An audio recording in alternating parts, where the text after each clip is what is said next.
আসসালামু আলাইকুম। আমি টুপুর ব্রাহ্মণবাড়িয়া থেকে বলছি। আশা করি আপনারা সবাই অনেক বেশি ভালো আছেন। আজকে আপনাদের জন্য আবারও একটা রেগুলার ব্লগ ভিডিও নিয়ে চলে আসছি আপনাদের মাঝে। আশা রাখি আপনাদের কাছে ভালো লাগবে। তো সকাল থেকে ভিডিওটা শুরু করেছিলাম। তো প্রত্যেক দিনেরই একটা রেগুলার রুটিন হয়ে গেছে। দরজা জানালা খুলে একটু বারান্দায় আসি। কোনো দিন আম্মা এই যে বারান্দার লাইটটা বন্ধ করে দেয়, তা না হলে আমি খুলে বন্ধ করি আর কি, দরজাটা খুলে। তো বেশিরভাগ আম্মা বন্ধ করে দেয়। তো চোখ অপারেশন পর থেকে আমারই বেশি বন্ধ করা হয়। তো বারান্দায় থেকে তো চলে আসলাম। রাতের বেলা বৃষ্টি হয়েছিল। তো এখানে কিছুটা আতপ চালের ডো আছে, তো সেটা আমি ডিপ ফ্রিজে রেখে দিয়েছিলাম। তো সেটা না আমি রাতের বেলায় খুলে রেখে দিয়েছিলাম। রাতের বেলা খুললে সুবিধা কি, যে ঠান্ডাটা ভালোভাবে ছেড়ে যায় আর সকালবেলা উঠে যে কোনো পিঠা বানিয়ে নেওয়া যায়। তো গত দিনে কিছু তরকারি ছিল, চুলার মধ্যে বসিয়ে দিয়েছি আর ডিম সিদ্ধ বসিয়ে দিলাম। আপনাদের ভাইয়া ডিম নিয়ে আসছিল, তো ডিমটা ধোয়া হয় নাই। তো সকালবেলা ভীম লিকুইড দিয়ে আর কি ভিজিয়ে নিলাম, একটুখানি ভিনেগার আর ভীম লিকুইড দিয়ে। তো ধুয়ে রেখে দিলে ভালো হয়, সময়টাও বাঁচে। অনেক সময় দেখা যায় কি ডিমের খোসা ভাঙার সময় পড়ে যায়, তো কত ময়লা থেকে আসে, তো তার জন্য আর কি ধুয়ে রাখার চেষ্টা করি। তো ডিমগুলা ধুয়ে নিলাম, তারপর ডিম সিদ্ধ হয়ে গিয়েছে, তো এগুলাকেও একটু ছিলে রেখে দিব। আমি জানি না এখনও আপনি আমার সাথে আছেন কি না, যদি থেকে থাকেন প্লিজ একটা লাইক দিয়ে দিবেন। আর যারা এরই মধ্যে এই কাজটা করে ফেলছেন সেসব আপুদেরকে অসংখ্য ধন্যবাদ।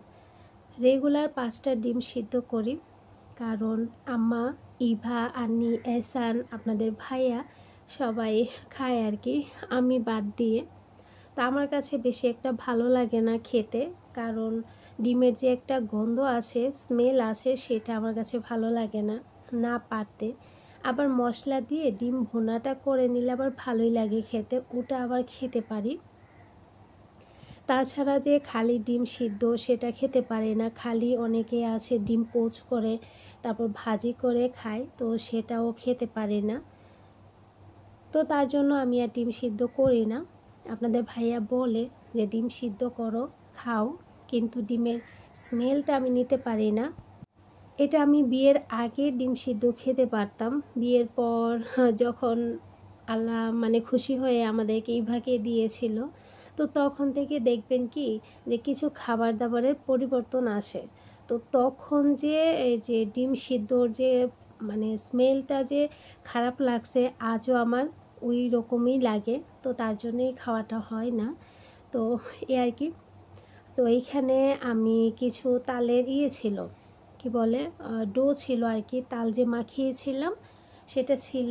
তো সেটা আবার খুলে রেখেছিলাম, সেটা দিয়েও কিছুটা বুলবুলা বানিয়ে নিয়েছি।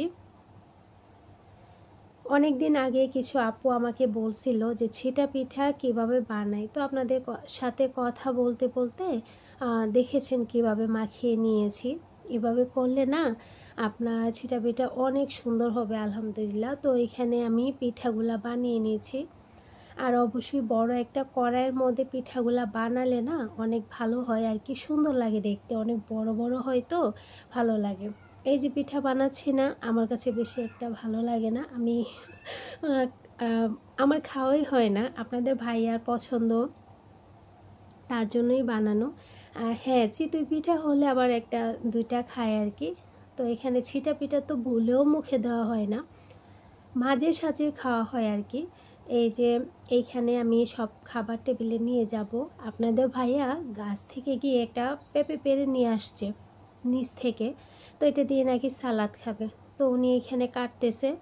আর এদিকে আমি সব খাবার দাবার নিয়ে আসছি টেবিলে, এখন বসে পড়বে খেতে। তো 2 পিস কেক ছিল, সেটাকে কেটে 4 ভাগ করে দেওয়া হয়েছে। তো এদিকে হচ্ছে সব কিছু রেডি করলাম। আর ওদিকে ছিটা পিঠা যেদিন বানাই না, ওই দিন চুলা এবং আশপাশের টাইলসগুলা কি বলবো, একদম বাজে অবস্থা হয়ে যায়।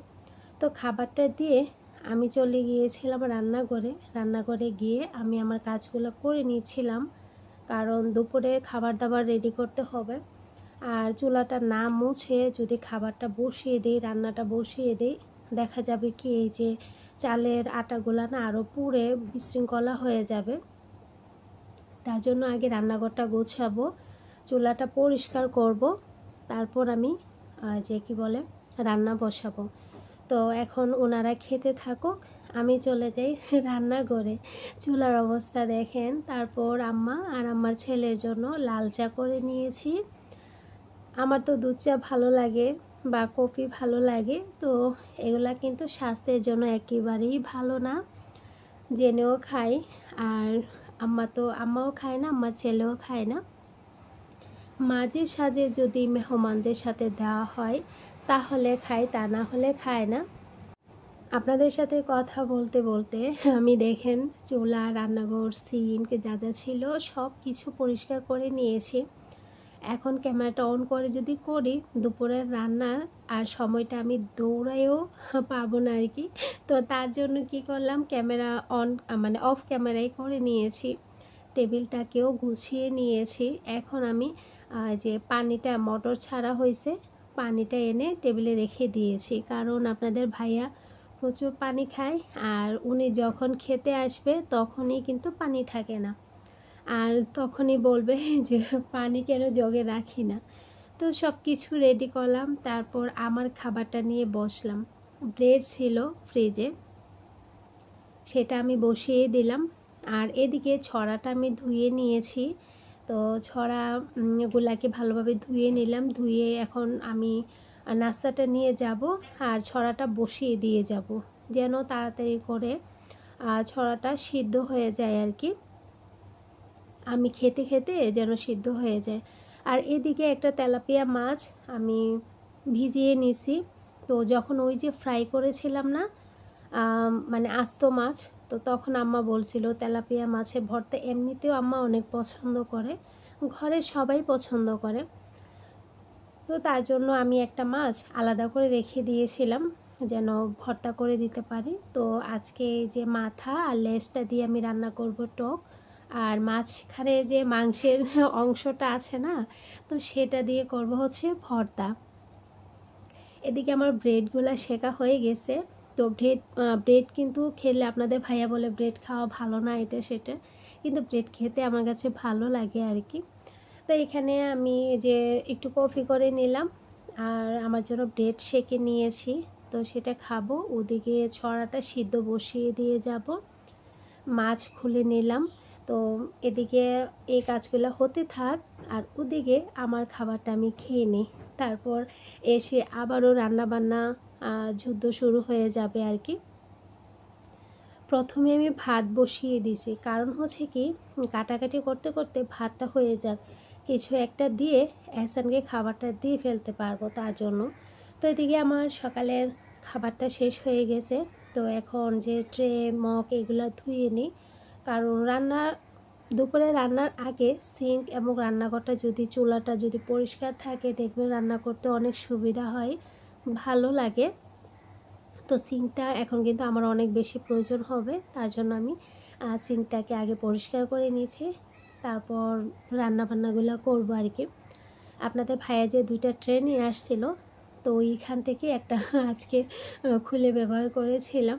আর এইগুলা তো রেগুলার ব্যবহারের জিনিসই। আপনাদের ভাইয়া কিন্তু রাগ করে যে এগুলো আমি গুছিয়ে কেন রাখলাম, তো এগুলাকে গুছিয়ে রাখার জন্য যে কি বলে নিয়ে আসছি, তুমি ব্যবহার করবা, এগুলা নষ্ট হয়ে যাক, ভেঙে যাক, আবার তো আনা যাবে না বলে আর কি।